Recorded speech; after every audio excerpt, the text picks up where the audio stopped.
Um dos problemas mais complicados da história da navegação foi determinar qual que era a longitude exatamente que uma determinada embarcação estava localizada, né? Determinar isso em alto mar. Eu não vou entrar aqui em detalhes, porque isso não é exatamente o tema do vídeo, mas vai ficar claro porque eu estou falando disso já já. Mas basicamente tinham duas formas de tentar solucionar esse problema, que era por meio de observações astronômicas e por meio da contagem precisa do tempo. O que interessa mais para a gente aqui é uma proposta de solução para esse problema baseada nessa questão de contagem do tempo, que envolvia basicamente um cachorro, um punhal e um tratamento médico muito estranho, que era a pomada de arma, ou pó de simpatia, ou pó de vitriol, tinha vários nomes esse negócio. E qual que era a ideia desse tratamento e a ideia dessa solução para o problema da longitude? Basicamente, o que deveria ser feito é que o punhal deveria ser usado para ferir o cachorro, mas não mortalmente, e aí esse cachorro deveria ser colocado no navio, ferido, e o punhal deveria ficar na costa, junto com uma pessoa que teria ali um relógio de pêndulo, né, que não funciona no navio, por isso que ele teria que ficar na costa, e essa pessoa contaria o tempo, e num determinado momento específico de tempo combinado com o capitão, ele mergulharia o punhal no remédio lá que eu falei, né, o bálsamo de arma. E no momento em que o punhal fosse mergulhado no bálsamo de arma,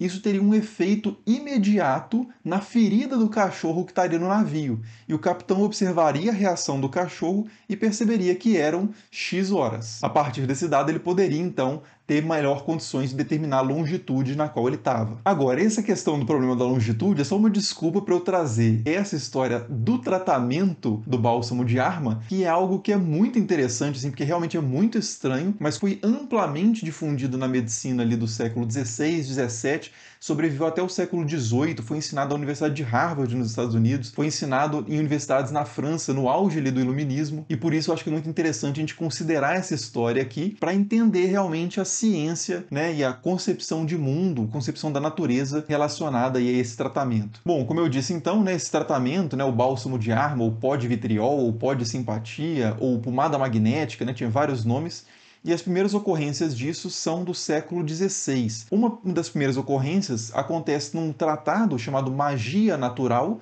do Jean-Baptiste de la Porta, e nesse tratado o Jean-Baptiste de la Porta atribui esse tratamento a Paracelso, né, sobre o qual a gente fez um vídeo já específico nessa série. Mas tem outra fonte também, basicamente contemporânea ali do de la Porta, que é um diplomata e filósofo inglês chamado Sir Kelney Digby, e ele diz que o pó de vitriol, que é como ele chama esse tratamento, foi ensinado para ele por um frade carmelita, e esse frade carmelita, por sua vez, tinha aprendido isso com um andarilho no Extremo Oriente. Então, assim, a origem desse tratamento, na verdade, é bastante incerta, até porque, se a gente for no que a gente tem de obras de Paracelso sobreviventes, né, que a gente pode acreditar com alguma confiança, assim, que de fato foi Paracelso que escreveu, não há absolutamente nada sobre esse tratamento, na verdade, na obra de Paracelso. Mas, de qualquer forma, o fato é que no século XVII em diante, né, principalmente no século XVII e no início do século XVIII, esse tratamento já estava em vários manuais, vários tratados, em várias universidades de medicina, e como eu disse, o funcionamento dele era basicamente de que esse bálsamo, né, essa pomada, esse unguento, essa pasta curativa, deveria ser aplicada não na ferida, mas deveria ser aplicada em resquícios de sangue fora do corpo, né? Sangue que saiu dessa ferida, mas que não estava mais no corpo, por exemplo, no punhal lá, no caso do cachorro, né?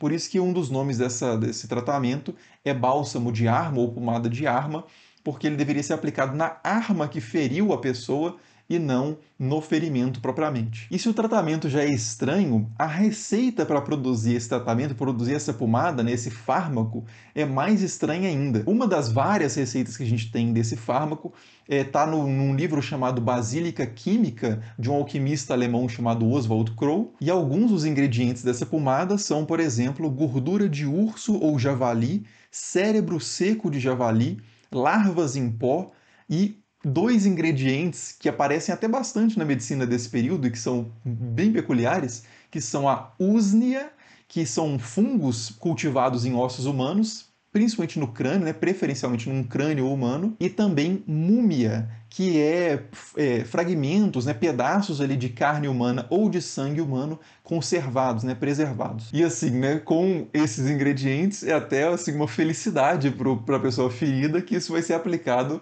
não diretamente nela, mas na arma que a feriu, por exemplo, né? Mas continuando essa história, né? Além da estranheza dos ingredientes para fazer esse medicamento e do próprio funcionamento do medicamento, outra coisa que pode parecer bastante estranha para a gente hoje é que o grande debate que houve sobre esse medicamento no período, principalmente de novo, né, no século XVII, não era se o medicamento funcionava, se o tratamento funcionava, era como o tratamento funcionava. Porque basicamente ninguém contestava o fato dele funcionar. E esse debate sobre como que o tratamento funcionava foi seríssimo, inclusive algumas pessoas foram condenadas pela Inquisição pelo seu posicionamento nesse debate, né? Entre elas, um alquimista muito importante, muito famoso e médico também, né? Filósofo natural, que foi o Jean-Baptiste Van Helmont. Mas já já a gente fala desse caso. Antes disso, a gente tem que falar sobre quais eram as teorias principais ali de como que esse medicamento, esse tratamento funcionava e por que essa discussão foi tão polêmica. Então, assim, basicamente, a controvérsia toda em torno de como que isso funcionava, como que esse tratamento funcionava, tinha a ver com duas posições diametralmente opostas, né, radicalmente opostas, que era de que esse medicamento funcionava por contato, por alguma forma de contato, ou por ação à distância, ou seja, sem contato entre o medicamento e a ferida. E o problema é que a medicina tradicional, escolástica, né, baseada ali na física de Aristóteles, por exemplo, e que já estava bastante consolidada ali dentro das universidades de medicina e do entendimento também religioso da época, era de que a ação à distância era algo impossível. A medicina escolástica, a física escolástica, dizia que toda ação acontece por contato, acontece na presença daquilo que age. Né? Se algo está ausente, ele não pode agir. Então, como o bálsamo de arma, né, ou o pó de simpatia, funcionava supostamente à distância, ou você tinha que dar algum tipo de explicação de contato para isso, né, de que isso acontecia de alguma forma por contato, e aí propostas foram feitas nesse sentido, ou então você concluía que aquela medicina, aquele tratamento, era antinatural, era contra a natureza e, consequentemente, tinha sua origem em algo, por exemplo, como a ação de demônios. E muitas figuras ali, entre teólogos e médicos associados a essa tradição escolástica, vão, de fato, condenar médicos que empregavam essa técnica como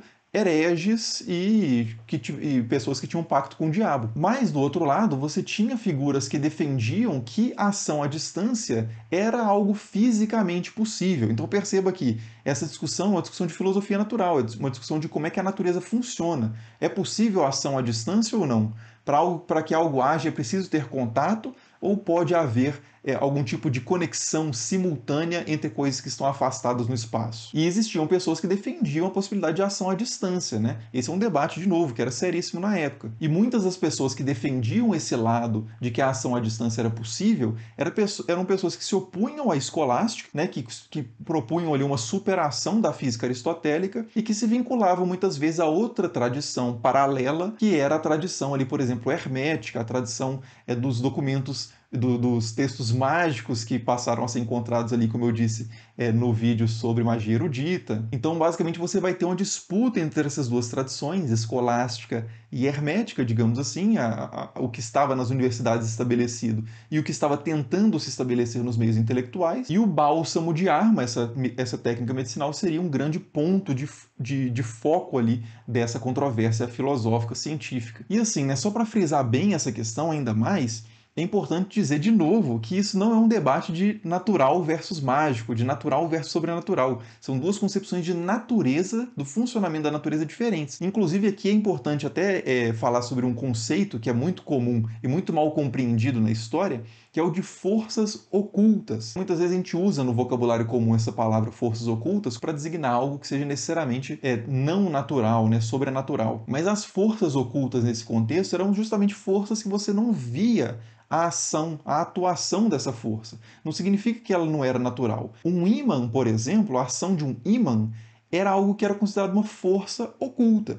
Não porque isso fosse angélico ou demoníaco, mas porque era algo que você olhava, a coisa está fazendo força, ou de repelindo ou atraindo, e você não vê o porquê. E você pode até colocar a sua mão entre um ímã e outro, que eles continuam se atraindo, né? Então, um tipo de força que era considerado oculto. Um girassol também é um símbolo muito característico das forças ocultas nesse período. Um girassol se move ali seguindo a trajetória do Sol, mas eles estão totalmente distantes, né? Então, o que que liga o Sol ao girassol? Por que que o Sol faz o girassol mover e não faz outras coisas moverem, por exemplo? É uma força oculta. Significa que isso não seja objeto de investigação da filosofia ou das ciências? Pelo contrário. E aqui a gente começa a perceber até uma certa dificuldade de dizer o que é exatamente natural e sobrenatural, né? Uma discussão até dos próprios conceitos de natural e sobrenatural, de mágico e natural. Como eu disse em outro vídeo também, a magia poderia ter um aspecto natural, existia a magia natural, que é inclusive o título do livro lá do Jean Baptiste de la Porta, e magia sobrenatural, né? Teurgia, necromancia, essas coisas. Mas aqui a gente pode aproveitar para voltar lá no Van Helmont, né? Que é o alquimista, médico, filósofo, que vai ser condenado pela Inquisição, pela sua posição nesse debate, né? Porque o Van Helmont, dentro dessa discussão sobre como que funciona o bálsamo de Arma, ou pó de simpatia, ele vai propor que o mecanismo de funcionamento à distância que caracteriza o bálsamo de Arma é semelhante até, pode ser comparado ao funcionamento das relíquias católicas. Então, como é que estar próximo, por exemplo, a um dente de algum santo antigo pode te trazer algum tipo de benefício? E lembrem-se, né, como eu comentei, acho que no vídeo sobre as bruxas, que esse é um período extremamente tenso em termos de o que é ortodoxia, o que é heresia, o que você pode falar em termos de doutrina, e logicamente que esse posicionamento do Jean Baptiste Van Helmont vai causar ali um mal-estar muito grande entre, principalmente, a Sociedade de Jesus, né, os jesuítas, e ele vai ser de fato condenado ali, como eu disse, e vai viver em prisão domiciliar até o final da vida. Mas enfim, né, por atitudes de repressão como essa da Inquisição dentro desse debate, o posicionamento escolástico, né, mais próximo ali da doutrina da Igreja, vai acabar tendo uma proteção maior, vai ser mais favorecido, e inclusive no século XVIII e no final do século XVII ainda, você vai ter explicações ali mecanicistas de como que funciona o bálsamo de Arma, né? De que, na verdade, o bálsamo de Arma funciona e ele funciona através de contato. Só que são de partículas, né? Corpúsculos ali, buscando na filosofia de Descartes, principalmente, numa revitalização do atomismo, eles vão dizer que átomos ali, corpúsculos, pequenas partes de matéria do sangue da arma e do sangue da pessoa, da ferida propriamente, formam ali algum tipo de rede de contato, um vórtice, e que o medicamento é transportado ali nesse vórtice e de alguma forma opera a cura por contato. Então, assim, é interessante perceber até isso, né, de que como que esse contexto de renovação da ciência, da nova ciência ali, mecanicista, atomista, vai incorporando também essas tradições muito peculiares, dando explicações para elas que as tornam mais legítimas, né? Mas enfim, né, a gente poderia ficar falando aqui de bálsamo de Arma durante horas, mas só para finalizar, eu queria falar sobre uma coisa que deve estar aí na cabeça de vocês, imagino, espero, que é como assim as pessoas acreditavam que isso funcionava, né? Por que o debate não era se funciona ou não funciona, e sim como funciona? Por que isso funcionava? O que explica isso, né? E, assim, não dá para ter absolutamente certeza, mas uma pista, né, um historiador que chama John Henry sugere isso, eu acho que faz muito sentido, é que o bálsamo de Arma, ele funciona por você não aplicar esse remédio na ferida. Consequentemente, você deixa a ferida intocada, você não trata a ferida, você não mexe na ferida. Você mexe lá no punhal, por exemplo, que causou a ferida. E isso pode ser bastante positivo, né? Como diz o ditado, muito ajuda que não atrapalha, né? E uma teoria muito comum na medicina do período era de que a cura da ferida ela só começava efetivamente depois da supuração, ou seja, depois de produzir pus. E por isso muitos médicos acabavam provocando a produção de pus usando ali ervas, por exemplo, fármacos diversos, que na verdade poderiam acabar piorando o quadro da ferida. Você tentava provocar maior produção de pus, o que na verdade não é um bom sinal, né? E isso poderia prejudicar ali a ferida. Se você simplesmente não mexesse na ferida, se você deixasse ela limpa apenas, né, e deixasse que o próprio corpo fizesse o trabalho, então a chance de cura poderia ser maior.